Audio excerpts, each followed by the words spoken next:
Il y a un moment très particulier dans une vie où quelque chose change sans faire de bruit. Tu n'as encore rien réussi. Rien n'a réellement bougé à l'extérieur. Et pourtant, les gens commencent à te regarder autrement. Certains deviennent plus attentifs, d'autres plus froids. Quelques-uns te testent sans raison apparente. Si tu vis ça, écoute bien. Ce n'est pas une coïncidence. C'est le signe que quelque chose en toi a déjà basculé. Ce qui rend cette phase troublante, c'est qu'elle arrive avant les résultats, avant les preuves, avant la reconnaissance. Tu continues à avancer dans le même monde, avec les mêmes repères visibles, mais intérieurement, ton rapport à la vie n'est plus le même. Tu parles moins, tu observes davantage, tu ressens moins le besoin de te justifier. Et ce calme nouveau peut être déstabilisant, parce qu'il ne ressemble à rien de ce que tu as connu jusque-là. Le problème, c'est que ce changement intérieur n'est pas immédiatement compris. Le monde te perçoit encore à travers ton ancienne version.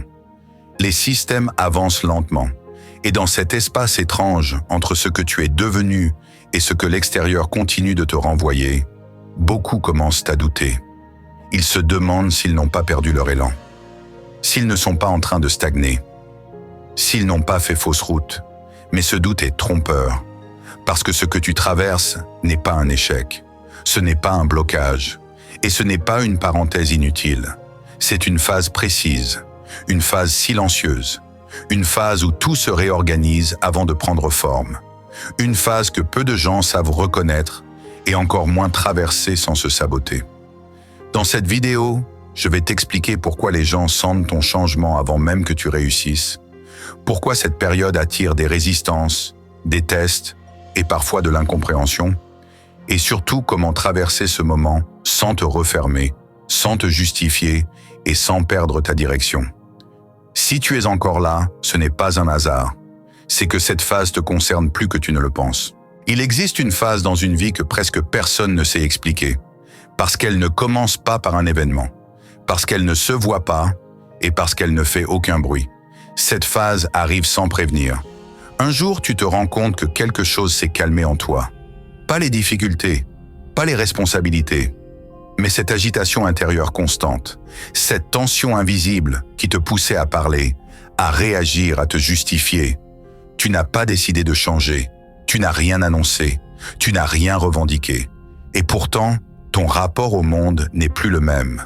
Tu continues à avancer dans les mêmes environnements, avec les mêmes visages, les mêmes attentes, les mêmes contraintes. Mais intérieurement, quelque chose s'est déplacé. Tu ne réagis plus aussi vite, tu observes davantage, tu choisis tes mots, et parfois tu choisis de ne rien dire du tout. Ce silence n'est pas un vide, c'est une présence, et c'est précisément là que cette phase commence à devenir dérangeante. Dérangeante pour toi d'abord, parce que tu n'as plus tes anciens repères, tu ne te bats plus comme avant, mais tu n'as encore rien gagné non plus. Il n'y a pas de récompense immédiate, pas de validation extérieure, pas de preuve visible que tu es sur la bonne voie. Alors le doute s'installe doucement, pas comme une peur brutale, mais comme une question silencieuse. Est-ce que je stagne ou est-ce que je suis en train de devenir quelqu'un d'autre? Et en même temps, quelque chose d'étrange se produit autour de toi. Les échanges changent subtilement. Les conversations deviennent différentes. Certains te regardent plus longtemps, d'autres te testent sans raison apparente. Quelques-uns se taisent soudain. Tu n'as rien fait de plus, tu n'as rien fait de moins. Mais ton énergie ne répond plus de la même façon. Avant, tu entrais dans les discussions. Avant, tu expliquais. Avant, tu cherchais à être compris. Aujourd'hui, tu écoutes, tu observes, et tu laisses certaines choses passer sans y répondre. Et tout le monde ne supporte pas ça. Parce que le silence met les gens face à eux-mêmes. Il enlève les distractions, il supprime les jeux, il révèle ce qui était caché derrière le bruit. C'est pour ça que certaines personnes deviennent nerveuses en ta présence. Elles ne savent plus comment te lire, elles ne savent plus comment t'atteindre, elles ne savent plus sur quel bouton appuyer. Sans le vouloir, tu es devenu moins prévisible. Et cette imprévisibilité calme est une forme de pouvoir que peu de gens savent gérer. Mais cette phase reste fragile, parce que le mental réclame des résultats. Il veut des preuves, il veut des chiffres, il veut des signes visibles, et quand ils ne viennent pas, il commence à murmurer que ce calme est peut-être une illusion, que tu es peut-être en train de te refermer, que tu as peut-être perdu ton élan. Mais ce murmure est un piège, parce que ce que tu vis n'est pas un arrêt, c'est une réorganisation profonde. Tout ce qui en toi était dispersé est en train de se recentrer. Tout ce qui dépendait du regard des autres est en train de se détacher. Tout ce qui réagissait par automatisme est en train de ralentir. Et ce processus ne produit pas de spectacle. Il produit de la densité, une densité intérieure, stable, silencieuse, solide. C'est pour ça que cette phase arrive souvent avant un basculement important. Pas forcément spectaculaire, mais irréversible. Parce qu'une fois que tu n'as plus besoin d'être validé à chaque instant, tu deviens beaucoup plus difficile à contrôler. Une fois que tu n'as plus besoin d'être compris par tout le monde, tu deviens beaucoup plus clair avec toi-même. Et même si, pour l'instant, rien ne semble encore avancer à l'extérieur, quelque chose s'est déjà mis en place à l'intérieur. Quelque chose que tu ne pourras plus défaire. Si tu ressens ce calme étrange, mêlé à cette impression que le monde ne suit pas encore, alors écoute bien ceci. Tu n'es pas en retard, tu n'es pas perdu, et tu n'as pas raté ta trajectoire. Tu es dans cette phase que peu de gens savent traverser, parce qu'elle demande une chose rare, rester stable sans récompense immédiate. Il y a quelque chose que peu de gens comprennent dans cette phase, parce qu'elle ne ressemble à rien de ce qu'on nous a appris. Quand tu changes intérieurement, tu ne deviens pas immédiatement plus fort aux yeux du monde. Tu deviens plus stable, et cette stabilité dérange plus que la faiblesse. Elle dérange parce qu'elle ne demande rien. Elle ne cherche pas l'approbation. Elle n'essaie plus de s'ajuster pour être acceptée. Elle est là, présente, ancrée. Et c'est précisément à ce moment que les résistances apparaissent. Pas toujours sous forme de conflits ouverts, pas toujours sous forme d'attaques frontales. La plupart du temps, ces résistances sont subtiles. Elles prennent la forme de petites provocations, de remarques déguisées, de tests à peine perceptibles. Comme si quelque chose, chez les autres, cherchait à vérifier si tu étais encore accessible, encore réactif, encore prévisible. Avant, tu réagissais. Avant, tu te justifiais. Avant, tu entrais dans le jeu sans même t'en rendre compte. Aujourd'hui, tu fais une pause. Tu observes. Tu ne réponds plus immédiatement. Et cette simple différence suffit à créer un malaise. Parce que beaucoup de relations, beaucoup de dynamiques sociales reposent sur des automatismes, des rôles implicites, des réactions attendues. Quand tu sors de ces automatismes, même sans le vouloir, tu changes la règle du jeu. Et tout changement de règle crée une tension. Certaines personnes vont chercher à te provoquer légèrement, juste pour voir, un mot de plus, une remarque ambiguë, un silence appuyé, pas pour te nuire consciemment, mais pour rétablir quelque chose de familier. Parce que l'inconnu dérange, et ton calme est devenu une forme d'inconnu. D'autres vont se montrer soudainement très attentives, trop attentives. Elles te posent des questions qu'elles ne posaient jamais avant. Elles cherchent à comprendre ce qui a changé. Mais au fond, elles ne cherchent pas vraiment des réponses. Elles cherchent à savoir si tu es toujours au même endroit, si tu es encore lisible, si tu es encore dans un cadre qu'elles comprennent. Et puis il y a ceux qui se taisent, ceux qui s'éloignent sans explication, ceux qui ne savent plus comment interagir avec toi. Pas parce que tu les rejettes, mais parce que ta présence ne nourrit plus les mêmes échanges. Tu n'offres plus les mêmes prises, tu n'alimentes plus les mêmes tensions, tu ne participes plus au même jeu. Cette phase peut être déroutante parce qu'elle te donne parfois l'impression d'être à la fois plus respecté et plus seul, plus observé et moins sollicité, comme si ta place changeait sans que personne ne l'annonce officiellement. Et c'est exactement ce qui se passe. Ta place est en train de se redéfinir. Mais c'est aussi une phase dangereuse parce que le mental peut mal l'interpréter. Il peut croire que ce silence extérieur est un rejet. Il peut confondre la perte de certaines interactions avec une perte de valeur.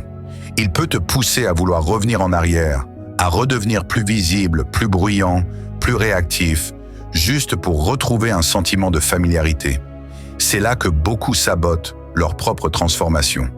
Ils recommencent à parler trop vite, à expliquer trop tôt, à se justifier à nouveau. Non pas parce qu'ils en ont besoin, mais parce que le silence les met face à eux-mêmes. Parce qu'ils ne sont pas encore totalement à l'aise avec cette nouvelle stabilité. Parce qu'ils cherchent inconsciemment à être rassurés par l'extérieur. Mais chaque fois que tu fais ça, tu affaiblis ce que tu es en train de construire. Parce que cette phase te demande une chose précise. Ne pas répondre aux tests, ne pas réagir aux provocations subtiles, ne pas chercher à clarifier ce qui n'a pas encore besoin d'être expliqué. Elle te demande de rester cohérent, même quand l'environnement tente de te ramener à ton ancienne version. Et ce n'est pas facile, parce que l'être humain est profondément social. Il veut être compris, il veut être reconnu, il veut sentir qu'il appartient encore. Et dans cette phase, une partie de ses repères disparaît temporairement. Mais ce vide n'est pas une punition. C'est un espace de tri.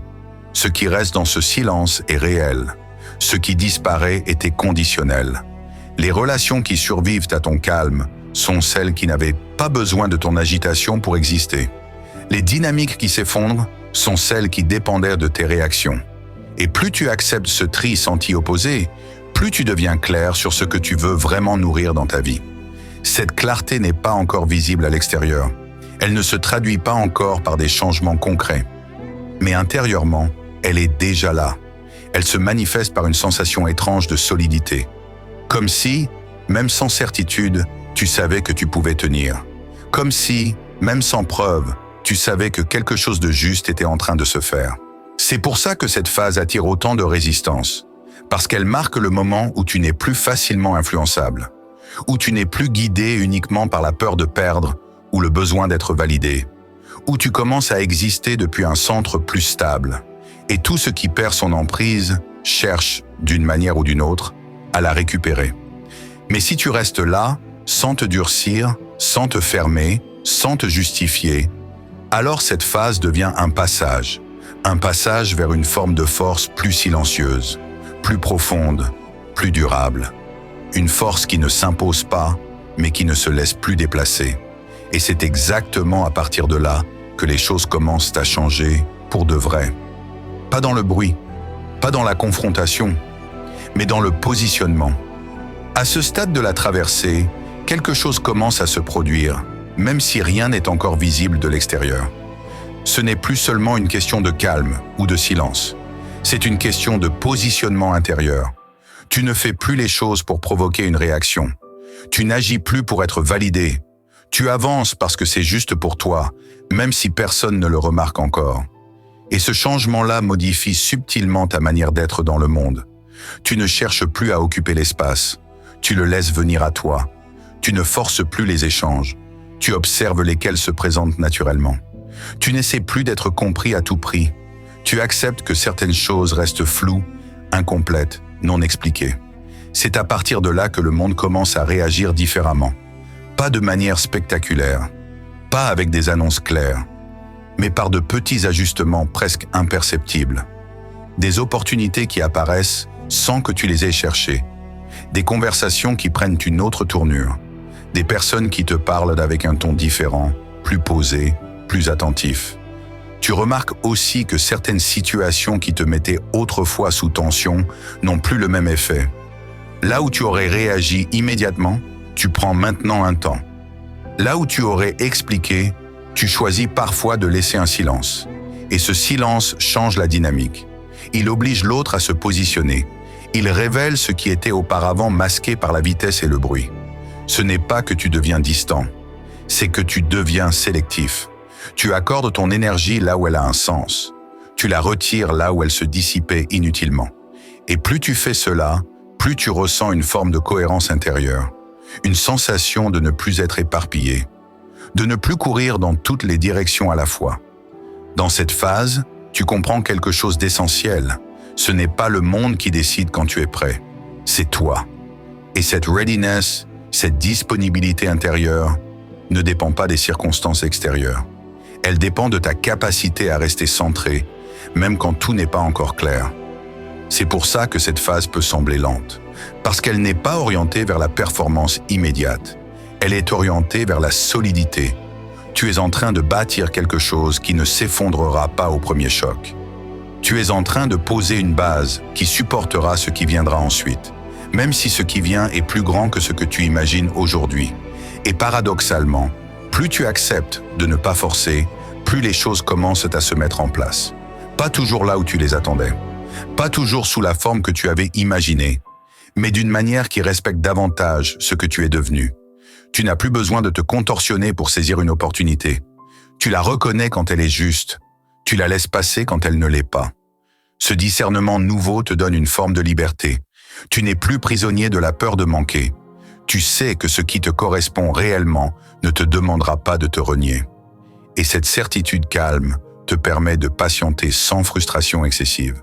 Tu comprends que certaines choses demandent du temps, non pas parce que tu n'es pas prêt, mais parce qu'elles doivent s'aligner correctement. À ce stade, il y a souvent une tentation subtile, celle de vouloir accélérer maintenant que tu te sens plus stable, celle de vouloir transformer cette paix intérieure en résultat visible pour enfin rassurer le mental, pour enfin prouver que cette phase n'était pas une illusion.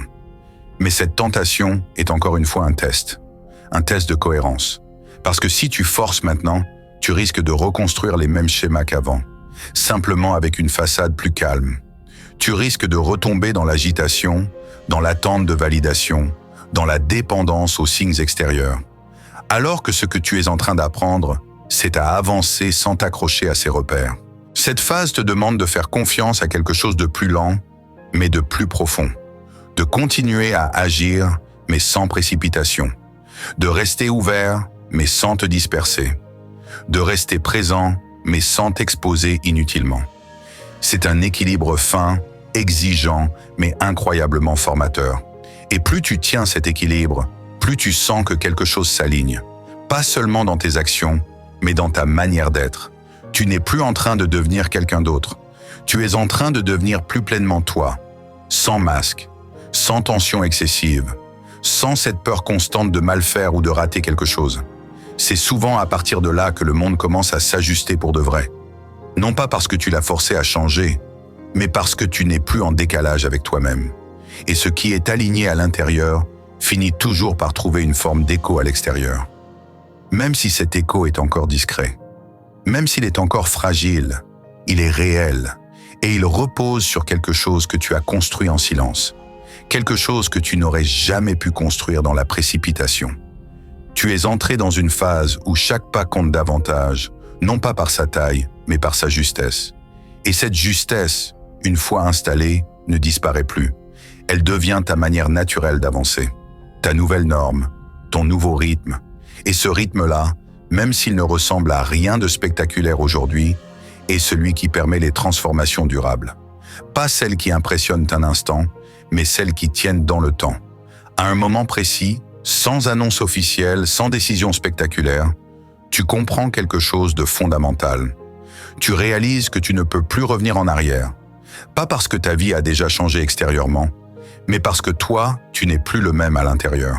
Ce n'est pas une pensée dramatique. Ce n'est pas une rupture violente. C'est une évidence calme, presque neutre, mais irréversible. Tu pourrais encore faire semblant. Tu pourrais encore reprendre certaines habitudes. Tu pourrais encore jouer quelques rôles familiers. Mais tu sais que ce serait artificiel. Tu sentirais immédiatement le décalage. Ce malaise subtil qui apparaît quand tu te forces à redevenir quelqu'un que tu as déjà dépassé intérieurement. Et cette sensation-là est devenue trop claire pour être ignorée. Avant, tu pouvais t'adapter à presque tout. Tu pouvais encaisser, temporiser, t'ajuster. Aujourd'hui, quelque chose en toi refuse de se plier de la même manière. Pas par arrogance, pas par rébellion, mais par cohérence. Tu n'as plus l'énergie de nourrir ce qui ne te correspond plus. Tu n'as plus la patience de maintenir des situations qui te demandent de te fragmenter. Cette prise de conscience ne te rend pas plus dur. Elle te rend plus honnête, avec toi-même d'abord. Tu arrêtes de négocier intérieurement. Tu arrêtes de te convaincre que certaines choses sont acceptables alors qu'elles te vident lentement. Tu reconnais enfin ce que tu ressens, sans chercher à le minimiser, sans chercher à le justifier. C'est souvent à ce moment-là que la solitude change de nature. Elle n'est plus subie, elle devient choisie. Tu préfères parfois être seul que mal accompagné par des dynamiques qui ne te respectent plus vraiment. Tu préfères le silence à des échanges superficiels. Tu préfères attendre plutôt que de t'engager dans quelque chose qui ne fait pas sens. Et ce choix n'est pas toujours confortable, parce qu'il t'oblige à rester face à toi-même, sans distraction, sans échappatoire. Mais en même temps, il t'apporte une clarté nouvelle. Tu sais pourquoi tu fais ce que tu fais. Tu sais aussi pourquoi tu refuses certaines choses. Et cette clarté te stabilise plus que n'importe quelle validation extérieure. Dans cette phase, tu remarques que certaines portes se ferment sans bruit. Des opportunités qui autrefois t'auraient attiré ne te parlent plus. Des chemins qui semblaient logiques deviennent soudain incohérents. Et au lieu de paniquer, tu observes, tu laisses faire. Tu comprends que ce qui se ferme te libère de choix qui n'auraient fait que te ralentir. En parallèle, d'autres espaces commencent à apparaître. Pas forcément plus grands, pas forcément plus impressionnants, mais plus justes, plus alignés. Ils ne te demandent pas de te trahir pour y entrer.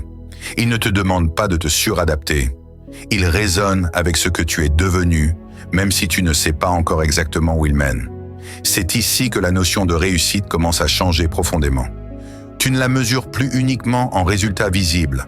Tu la mesures en intégrité intérieure, en capacité à te regarder sans tension, en sentiment de cohérence entre ce que tu penses, ce que tu ressens et ce que tu fais. Et cette forme de réussite est moins spectaculaire, mais infiniment plus stable. Tu comprends aussi que certaines personnes ne te suivront pas dans cette nouvelle phase. Pas parce qu'elles te veulent du mal, mais parce que vos trajectoires ne sont plus synchronisées. Et au lieu de lutter contre cette réalité, tu l'acceptes. Tu remercies intérieurement ce qui a été. Tu laisses partir ce qui n'a plus lieu d'être. Sans drame inutile. Ce moment marque un basculement discret mais décisif. Tu n'es plus en train de te chercher, tu es en train de t'assumer. Même si tout n'est pas encore clair, même si l'extérieur n'a pas encore validé ce changement. Tu sais que tu ne peux plus trahir ce que tu es en train de devenir. Et cette fidélité à toi-même devient ton nouveau repère. Elle guide tes décisions. Elle filtre tes engagements. Elle te protège des retours en arrière déguisés en opportunités. Tu avances peut-être plus lentement, mais chaque pas est plus ancré. C'est souvent à partir de ce point que la vie commence à répondre différemment. Pas immédiatement, pas de manière spectaculaire, mais avec plus de cohérence. Ce que tu attires correspond davantage à ce que tu incarnes. Ce que tu refuses s'éloigne sans résistance excessive. Et même si le chemin reste exigeant, il devient plus lisible. Tu as franchi un seuil invisible, celui où l'on ne peut plus faire semblant, celui où l'on ne peut plus s'oublier. Et même si ce seuil ne se voit pas de l'extérieur, il change tout. Parce qu'à partir de là, tu n'avances plus contre toi-même. Tu avances avec toi. À la fin, tu comprends quelque chose que tu n'aurais jamais pu saisir au début. Cette phase que tu as traversée n'était pas un ralentissement. Ce n'était pas un égarement. Ce n'était pas une parenthèse inutile entre deux moments importants. C'était une préparation silencieuse, invisible, mais essentielle. Tu comprends que si les choses n'ont pas avancé plus vite à l'extérieur, c'est parce qu'elles devaient d'abord se stabiliser à l'intérieur. Tu devais devenir capable de porter ce qui allait venir sans te perdre, sans te disperser, sans chercher à redevenir quelqu'un d'autre sous la pression. Tu devais apprendre à rester entier avant d'avancer plus loin. Cette phase t'a appris à ne plus confondre agitation et mouvement, à ne plus confondre reconnaissance et valeur, à ne plus confondre vitesse et justesse. Elle t'a obligé à ralentir pour sentir où tu allais vraiment. Et ce ralentissement, même s'il a été inconfortable, t'a donné quelque chose de rare, une direction intérieure claire. Tu réalises aussi que ce calme n'était pas une fin en soi, il n'était pas là pour t'enfermer dans l'attente ou la contemplation. Il était là pour te rendre moins dépendant de ce qui bouge autour de toi. Pour que, lorsque le mouvement reprendrait, tu puisses l'accompagner sans te déséquilibrer. Parce que le mouvement revient toujours. Pas forcément comme on l'imagine, pas forcément là où on l'attend. Mais il revient. Et ceux qui ont tenu dans le silence le reconnaissent immédiatement. Ils ne paniquent pas, ils ne se précipitent pas. Ils savent parce qu'ils ont appris à écouter autrement, à sentir quand quelque chose est juste, même sans garantie, à avancer sans avoir besoin d'applaudissements immédiats, à faire confiance à ce qu'ils ont construit dans l'ombre. Tu comprends enfin pourquoi tant de personnes abandonnent à ce moment précis. Pourquoi tant de trajectoires se brisent juste avant un vrai changement. Ce n'est pas parce qu'elles manquaient de talent ou de courage. C'est parce qu'elles n'ont pas supporté cette phase où rien ne confirme encore ce que tu ressens intérieurement. Toi, tu es resté. Tu es resté quand le bruit s'est éteint. Tu es resté quand les signes étaient rares. Tu es resté quand il aurait été plus facile de revenir à l'ancien confort. Et en restant, tu as changé la nature même de ta trajectoire. Ce que tu construis maintenant n'a plus besoin d'être prouvé à chaque instant. Il se manifeste dans ta manière de parler, de décider, de te positionner. Il se manifeste dans ce que tu acceptes et dans ce que tu refuses. Il se manifeste dans cette stabilité nouvelle qui ne dépend plus autant des circonstances. Et même si tout n'est pas encore visible, même si certaines choses mettent encore du temps à se mettre en place, tu sais quelque chose que tu ne savais pas avant. Tu sais que tu peux tenir. Tu sais que tu peux avancer sans te trahir. Tu sais que tu peux rester aligné, même dans l'incertitude. Cette certitude calme devient ton socle. Elle ne te promet pas une vie facile. Elle ne te garantit pas l'absence d'obstacles. Mais elle t'offre quelque chose de bien plus précieux. La capacité de traverser ce qui vient sans te perdre toi-même. Alors si tu te demandes encore à quoi servait cette phase, si tu doutes parfois en regardant le chemin parcouru, rappelle-toi ceci. Rien de ce que tu as vécu n'était inutile. Rien de ce que tu as ressenti n'était une erreur. Tout t'a préparé à avancer avec plus de conscience, plus de solidité, plus de vérité. Et même si le monde ne l'a pas encore pleinement reconnu, ce que tu es devenu existe déjà. Il est là, stable, présent, irréversible. Ce calme que tu portes aujourd'hui n'est pas une pause, c'est une fondation. Et à partir de cette fondation, tout ce qui viendra aura une autre portée, une autre profondeur, une autre tenue.